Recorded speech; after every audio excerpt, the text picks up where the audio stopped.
Day 3, the final shot. After 2 unforgettable days of speed and drama, there was only one number in my head. 200.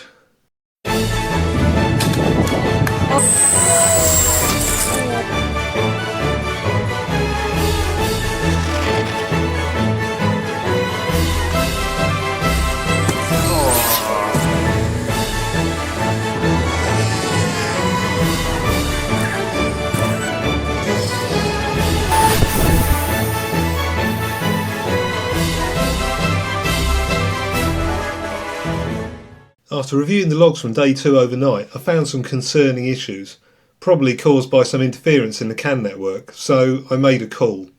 I changed the wiring so that 3 of the speed controllers were directly connected to the receiver instead of running on the CAN bus.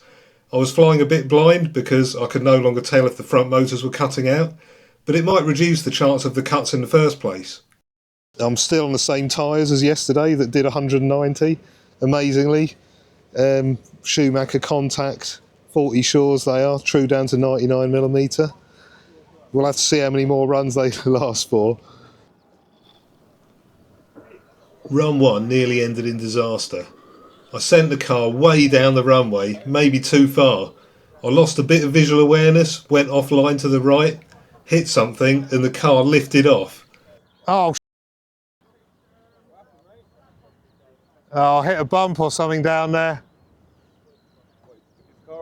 It's roll. I'm going to bring it back and check it.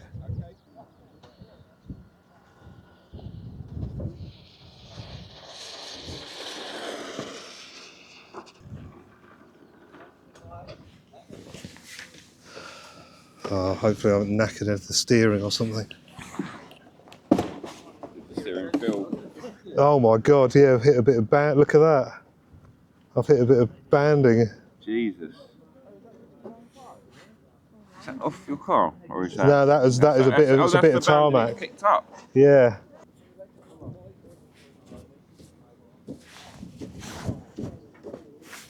Oh, it's cut one of the rear foams. When I brought it back, I was expecting some serious damage, but nope, just some tar on the front of the chassis and a damaged foam. That's it. The chassis and body took the hit well. So far, so good on durability. Before we go any further, I've got to give a massive shout out to Rob at Yes Mate RC Man. This whole beast project really took off thanks to him. At ROSSA round 1 last year, he spotted my little drone-based car and hit me with the best challenge ever. Could you make one 10 times the size? That one comment lit the fuse. But it didn't stop there. Rob's been right behind me ever since, helping out with batteries, wheels, tyres and all my carbon fibre needs. His support and excitement for the project have been a huge driving force. Honestly, without Rob's enthusiasm, I'm not sure the beast would have made it this far. So thank you, Rob. You're an absolute legend.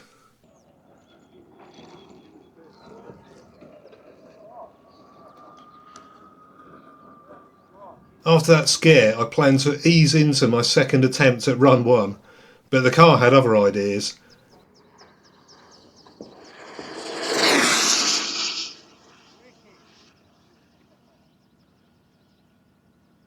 That's what I'm talking about. That was a nice 89.13 both traps. There you go, 189. Yeah! 190 miles an hour straight out of the box. That was a confidence booster. With no speed controller cut or signs of issues in the log, I decided to try heating the batteries in Mike's hotbox, an old school trick to get a bit more juice out of lipos.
disabled.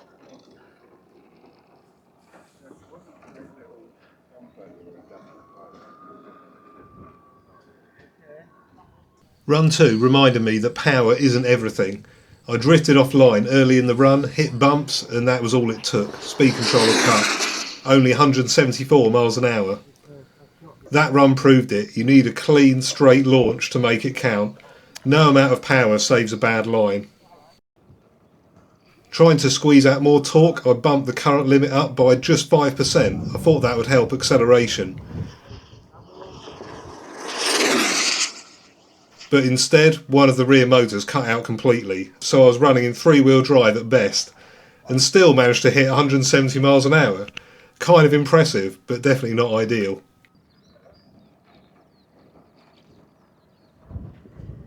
I reran motor detection on the failing speed controller, hoping to bring it back.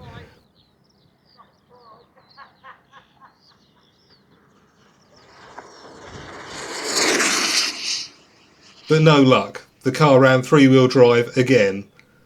And again 170 miles an hour. I just couldn't take advantage of the heated packs with this setup. I knew I had to reset.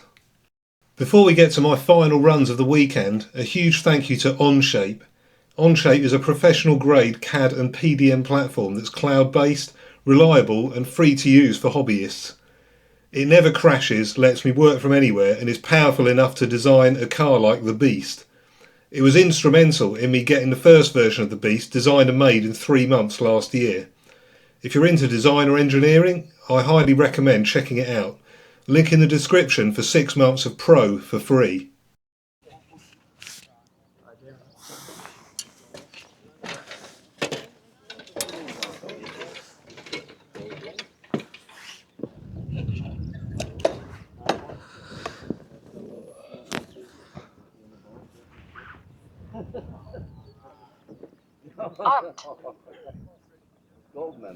I rolled back to my Run 1 settings, swapped a couple of wheels that weren't perfectly balanced, and took my time to focus on precision.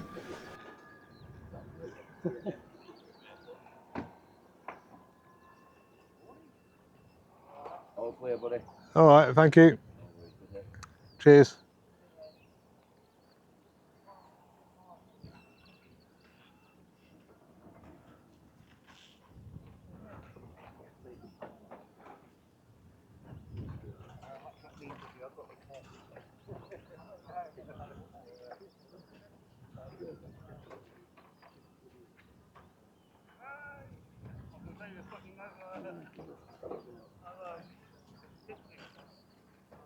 I took it far down the runway, lined it up perfectly and then let it fly.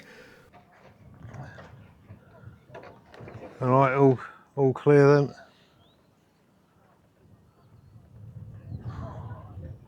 What happened next was magic. A dream run.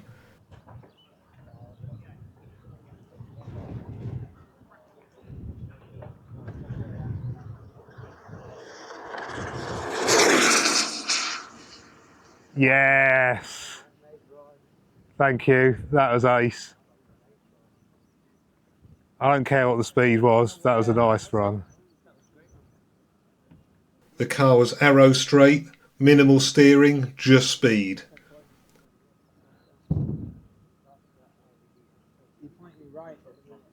Yeah, I can see it alright. Yeah.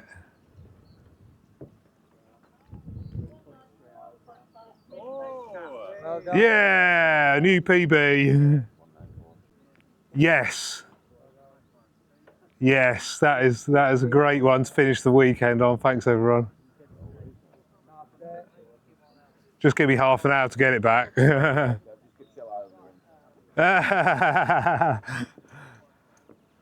at least you haven't got to go in the van. The range on this radio is fantastic. 194.53 miles an hour through the traps. Yes. And 196 miles an hour on GPS. That was not a number I expected to see at this event.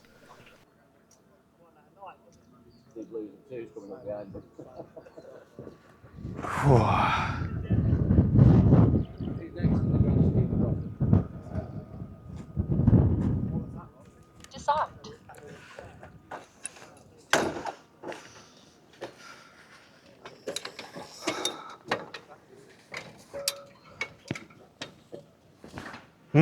You'll have a red hat next time. We'll be back to this. Thanks, thanks.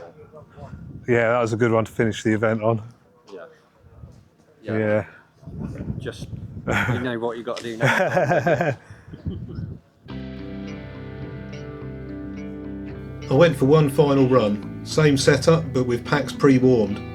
It wasn't perfect. I got offline and had to back off. A reminder that everything has to go just right to break 200. No, it wasn't for, I had to lift off then. I came away not disappointed, but proud. I'd set a new personal best of 196 miles an hour, achieved the second fastest trap speed of the weekend by only 0.3 miles an hour, and proved that the beast really is capable of hitting 200. The beast was consistent, stable, easy on tyres, and fun to drive, even with the crosswinds that were there all weekend. I didn't even use special speedrun packs, just the reliable Onyx graphene hardcase lipos. With only 8 ball bearings in the whole car, the simplicity worked. The only mechanical damage all weekend, one canard and a foam. Massive thanks to the event organisers Stuart, Jane, Dom and everyone else who made it happen. To Martin, Mike at Onyx, Rob at Yes Mate, and of course my wife Nicola for tolerating my obsession. I came close, really close. Let's see if I can go all the way to 200 and beyond at ROSSA Round 2 in August. Subscribe to find out. Thanks for watching. Drop a like if you're rooting for me to hit 200 and let me know in the comments. What would you change to get that last 4 miles an hour?